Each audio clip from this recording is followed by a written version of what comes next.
Hello and welcome back to the podcast. My name is Gwen Montoya. I'm a marketing strategist. I'm so happy to have you join me. If this is your first time, thank you so much for giving it a shot. If you're a returning listener, thank you so much for coming back. I appreciate the support. It means a lot. So today's episode, I want to talk about the things that we have to get over as business owners. And this isn't meant to be a tough love. It's more meant to be a reminder that there are things that we all deal with, and we a lot of times think that we're the only ones who are dealing with them. But in reality, we're not. So that's what we're going to talk about today. There is nothing like owning a small business.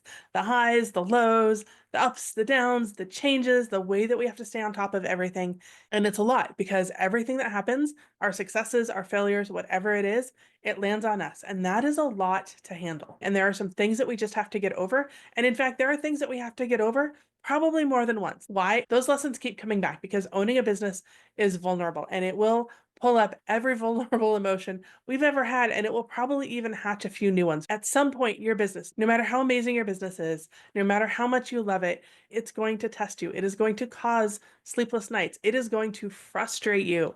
And that's completely normal too. And the thing is, even though that's normal, even though every single business owner deals with these kinds of things at one time or another, they almost always feel like they're the only ones who feel that way. And here's the thing, I have worked with hundreds of business owners over the years. I promise you, you are not alone. Whatever question you have, whatever concern you have, whatever insecurity you feel bubbling up, you are not the only one to feel those things. We just don't talk about it. So let's talk about it. Let's talk about some of those fears and some of those insecurities you just have to get over as a business owner. I'm going to go big with the first one, and that is being visible. For a lot of business owners, what they would really like is if they could just do their business and never have to market it, never have to talk about it, never have to put themselves out there. If their clients could just find them with zero effort on their part, that is something that they would love. And that just doesn't really work that way. I'm sorry, but it doesn't work that way. We have to be visible in our businesses. And that's whether or not you're posting from behind your logo. Maybe your face is never visible, but you're still being seen because your words and your ideas, you are promoting this thing that is really important to you, your business. And so you are visible, and that takes some getting used to, and you just have to adjust to it. There's a lot more that comes with being visible when it comes to your business. It is also about networking and meeting new people and reaching out to new people for collaborations or making phone calls. Doing all of those things that make you visible can be really uncomfortable, and it is a normal part of running a business. Does it mean you have to do daily lives and document your every step and put your entire life out there and be endlessly visible? No. Absolutely not. Does this open you up to somebody maybe judging you for what you share or not liking you? Yes, absolutely. Unfortunately, it does. And that is another thing we have to get over as business owners. It is entirely possible, and more than likely, in fact, that there are people out there who are not going to like you. They are not going to like what you share. They might leave a yucky comment. They might disagree with you. And again, that's just something that as business owners, we have to deal with. So many business owners have this concern, and there's just no other way around it other than to not be visible, to not show up and not have a business, which probably isn't the direction you want to go in. Do I think the comment section is maybe one of humankind's worst inventions? Absolutely, I do sometimes. Yeah, it can be pretty rough. Do I think that we could be kinder in comments and less reactionary overall, especially when we're online? Yes, absolutely. I would love that. Is putting yourself out there incredibly vulnerable and scary? Yes. Yes, it is. Something else that I hear often is they don't want to be annoying. They don't want to be salesy. They don't want to be that person. But as a business owner, you have to talk about what you do because people can't support you if they can't see you. For many of us, I think we would probably be really happy to maybe casually mention what we do once or twice a month and then never talk about it and just let customers come in. But also for most of us, it isn't enough. It just isn't.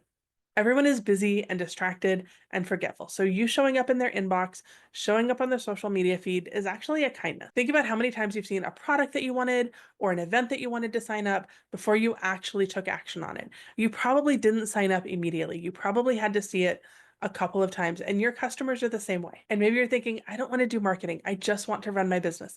I don't want to have to think about promoting it. I don't want to have to think about how I show up. I just want people to find me. And I would love to say that's how it works, but for 99% of us, it doesn't work that way. We have to do the work of showing up and the risk of being seen as salesy or annoying.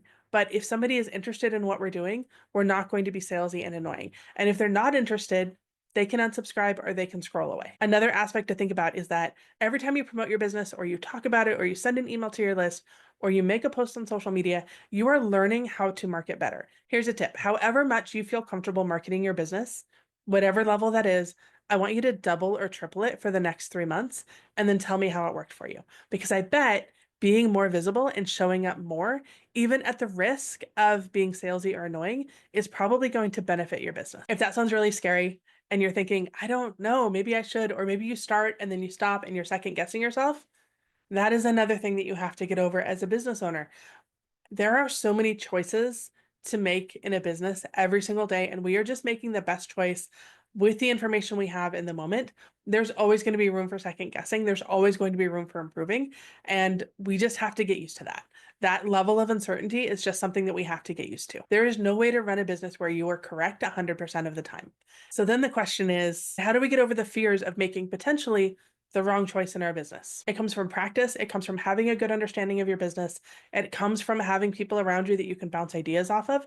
For this last one, I think we could probably all write a book about it. This last one is something that I think we can all agree on. The ups and downs of running a business are something that we just have to get over. And I'm not just talking about sales, right? Sales are a huge part, but we also have ups and downs in our own focus and our own energy. And I can't think of a single business owner who hasn't questioned themselves.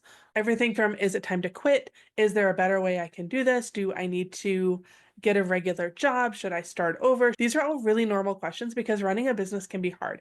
This is just something that we as business owners have to deal with. Ups and downs happen in relationships and in businesses. And I think that our businesses a lot of times are like a relationship. Sometimes we are madly in love with it, and sometimes we don't want to talk to it. But at the end of the day, these are things that we have to deal with as business owners, and talking about it and bringing it into the light, I think, is an important part. No matter how you're feeling about your relationship right now, I'm thankful that you joined me for today's podcast. Thank you so much for joining me. That's all I have today. If this has sparked any ideas, I would love to hear them. You can email me at gwen@gwenmontoya.com. Let me know what's going on with your business. I'd love to hear from you.